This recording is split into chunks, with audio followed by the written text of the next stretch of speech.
Good morning, grade 2. Good morning, teacher. Again, good morning, grade 2. Good morning, teacher.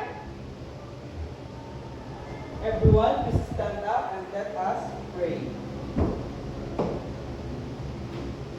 Gwen, please come in front and lead the prayer.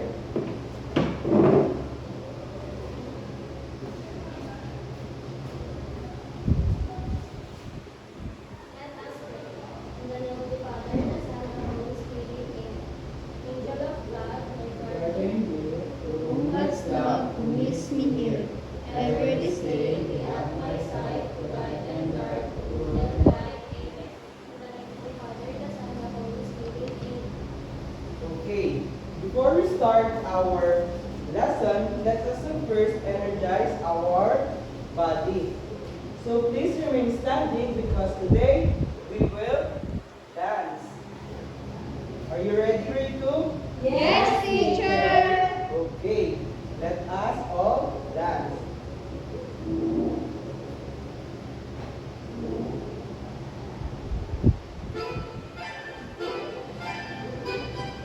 Everyone, please dance.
Okay, grade 2, you may now take your seat. But before you take your seat, please pick up the pieces of paper on your chair and arrange the alignment of your chairs. Okay. Before we start our lesson, what should we do if the teacher is talking in front?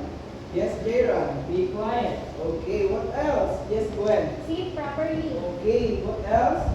Yes, Tulane. Listen to the teacher. Okay, very good, grade 2. All that you said are correct. But now, I have here some classroom rules that you need to follow all throughout our discussion. Everyone, please read. Our classroom rules.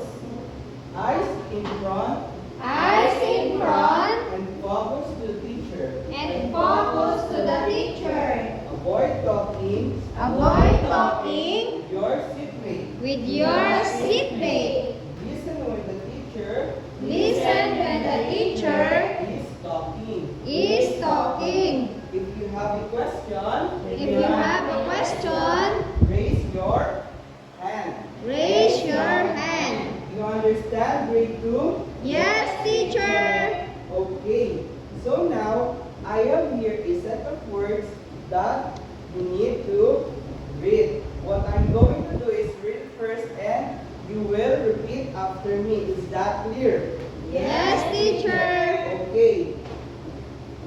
Hazardous. Hazardous. Harmful. Harmful. Ingest. Ingest. Inhale. Inhale.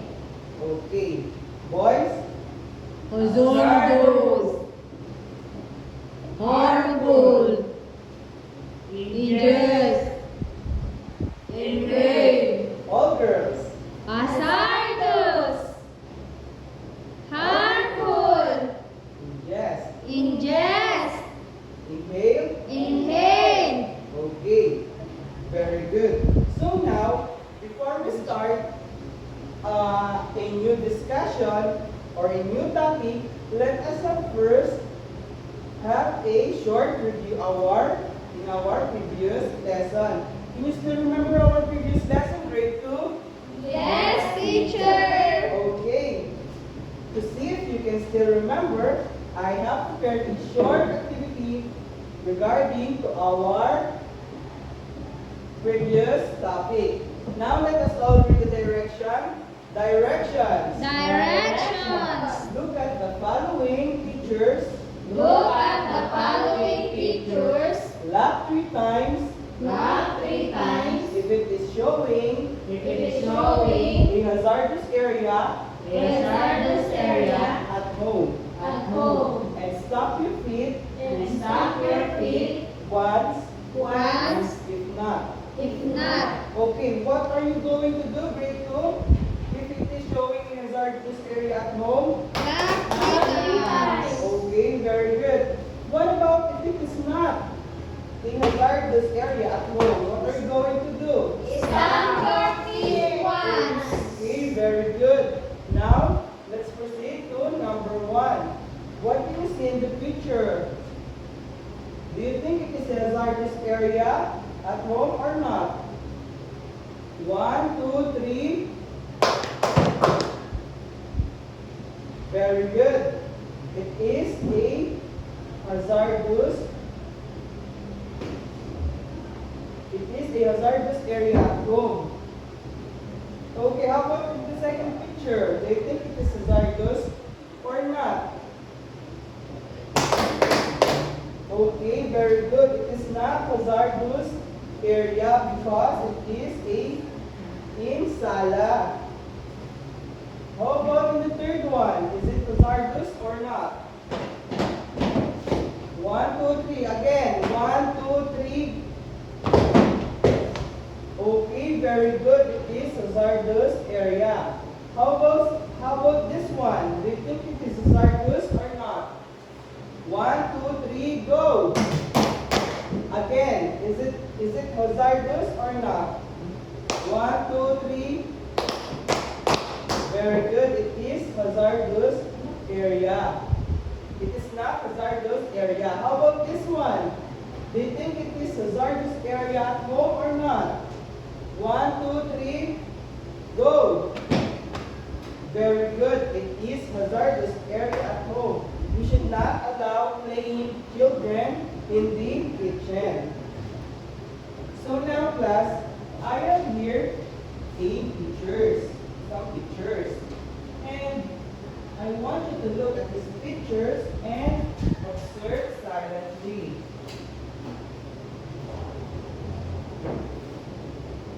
Okay now, class.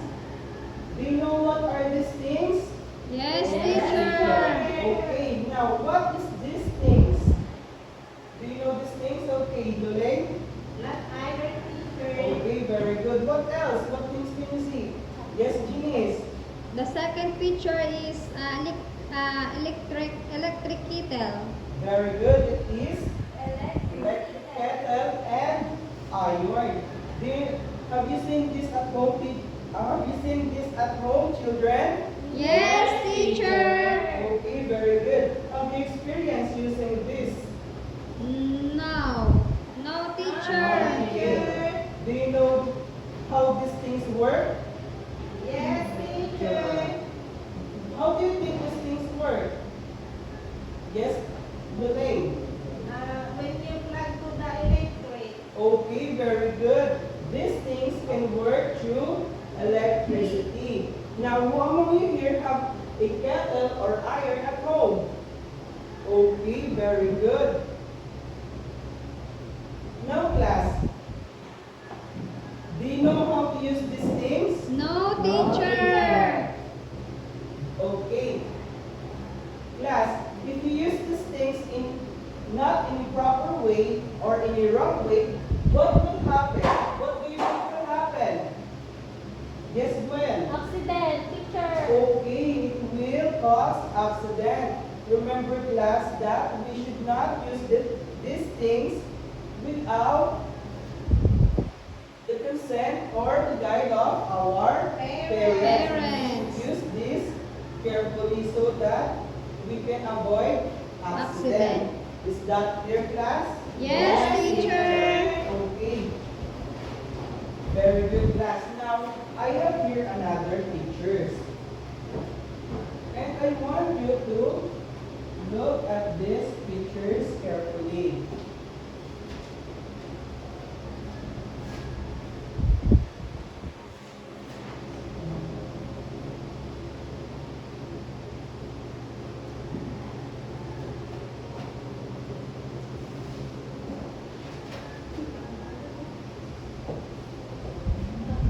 Okay, now class. What do you think is the first picture? Yes, Jayron. Liquid detergent. Very good. This is a liquid detergent. Have you seen liquid detergent in real life? Yes, teacher. Okay. Where have you seen this liquid detergent? Yes, Janice. In laundry area. Okay, very good. In laundry area or at home. Do you have this liquid detergent at home? Yes, teacher. Okay. If you have this liquid detergent at home, now class, where do you think we use liquid detergent? Yes, Lulay. Washing our clothes. Okay, it is used in washing our clothes. Now, Lulay, how do you say that it is used in washing clothes? Because I saw my mother using the detergent. Okay, your mother is using this liquid detergent. What else? What else do you think? How did you say that it is used in washing? Yes, Gwen. Because it has a label of caution. Okay, very good.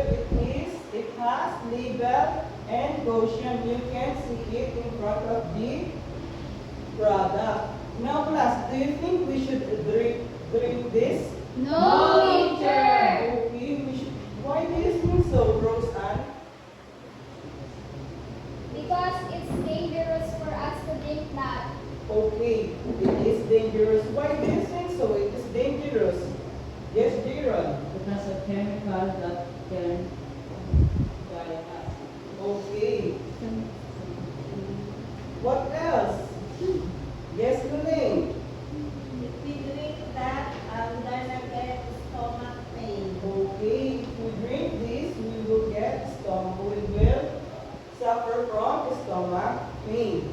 Now class, do you think liquid detergent is good to ingest or drink? No, teacher. Okay, how do you say so? It is not good to ingest or drink. Yes, Janice. Because it is dangerous to our health. Very good, because it is dangerous to our health. Therefore, what should we do before using liquid detergent? Yes, Gwen. We should always check the label and ask for guidance, teacher. Okay, we should always check the label and ask for guidance. Everyone, grade 2, please read. We should always check. Always check. Again, grade 2. We should always check always check the label the label and and ask for guidance. for guidance. Do you understand, class? Yes, teacher. Okay, very good. Now let's proceed to the second picture. Now, what do you see in the second picture, Roseanne? A rice cooker. Second picture, Roseanne. It's an insect. Roseanne again. It is a Insect killer. okay, it is an insect killer. Now class, have you seen this kind of insect killer? Yes, teacher. Okay, do you have this kind of insect killer at home? Yes, teacher. Okay, so now, if you have this kind of insect killer at home, where do you think we use this? Yes, Tulane. To kill the insect, teacher, Okay. like mosquito and cockroach. Very good. We use this to kill insects like mosquito and cockroach. Yes. Now, class, how do you say that it is used in killing insects? Yes, Gwen. Because it has a label of caution. Okay, because it has a label and caution that it is for, that this is used for insects only. Now, class, do you think we should smell this? Yeah. No, Okay, teacher. No, teacher. Okay, again, class, do you think we should smell this? No, teacher. Why do you think we should not smell this? Yes, Rose Ann. Because it can harm our body. Okay, it can harm our body. Now, what do you think will happen if we smell this insecticides? Yes, Gwen, what do you think will happen if we smell this? It will cause coughing and breathing difficulties. Yes, very good. It can cause breathing difficulties. Now, class, do you think insecticides is good to our health? No, teacher. How do you say so that it is not good in our health, in our body? Yes, Janice. Because in that thing very harmful in our body, to our Okay. body. Because it is Very used only for insects. insect. Very good. Again, can you repeat her answer, Roseanne? Do you think, Roseanne, do you think insecticide is good to inhale? No, teacher. Okay, why do you think so? Because it will cause coughing and breathing difficulties. And it is used only for the Insects. therefore class. What should we do first before using this? Yes, Elaine. We should always check the label and ask for guidance. Very good. Everyone, please read. We should always check the label and ask for guidance. Is that clear? Grade 2? Yes, teacher. Okay. Now let us proceed to the third picture. What do you see in the third picture? Yes, Janice. A rice cooker. Okay, very good. This is a rice cooker. Have you seen a rice cooker, grade 2? Yes, Yes, teacher. Okay, who among you here have a rice cooker at home? Okay, very good. Now class, where do you think we use this rice cooker? Yes, Janice? For cooking rice. Okay, we use this for cooking rice. Now, how do you say that it's used for cooking rice? Yes, Elaine.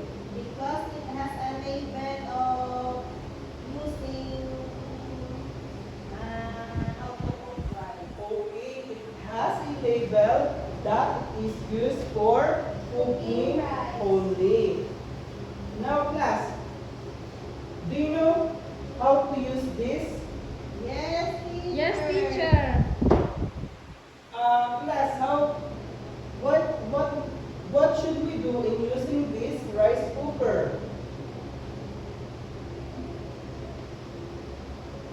What should we do in using the rice cooker? Okay, yes, Lorraine? Do not touch the hard surface. Okay, we should not touch the hot surface. Now, class, do you know how to use rice cooker properly? Very good, grade 2. Now, what do you think will happen if we use the rice cooker in a wrong way? What do you think will happen? Yes, Janice. There is a possibility to burn our skin. Okay. There is a possibility to burn our skin. Now, class, therefore, what should we do first before using the rice cooker? Yes, Janice. We should always check the label and ask for guidance. Okay, very good. We should always check the label and ask for guidance. Okay, everyone, please read. We should always check the label and ask for guidance. Is that clear, grade 2? Yes, teacher. So now, how can we identify hazardous household products that are harmful if ingested, inhaled, and touched?